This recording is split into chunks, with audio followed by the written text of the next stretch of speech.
السلام عليكم ورحمة الله وبركاته. مقعي هو محمد عدن علي. وحنا جعلها إن كوسو دويو قل كيغان عصب أن دوني إن كوسو بندقو wax kasta oo aan maalintii kasta ama saacadii kasta ee aan doono inaan bulshada la wadaago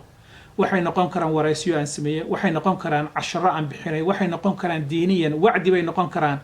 wargelin bay noqonaysaa sheekooyin bay noqonaysaa suugaan bay noqonaysaa iyo wax badan oo u baahan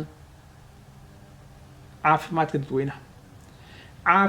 dadweynaha iyo waxa qofka uu baahan yahay isleeyahay aqoonta dadka iyagu way ka maqan tahay ama way u baahan yihiin ama wixii marka anigu aan soo arkay ayaan doonayaa halkan meeshii aan kula wadaagi lahaa inay noqotaa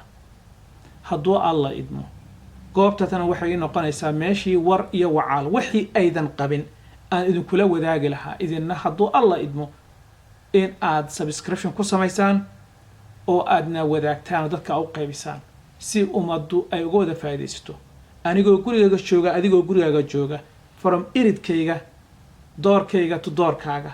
from maktabadayda to your classroom ayaan doonayaa insha Allah inaan ummadda uga faa'iideeyo arday badan oo aanan helin fursadii aniga Allah subhanahu wa ta'ala uu ii sahlay ballanteena wax weeyaan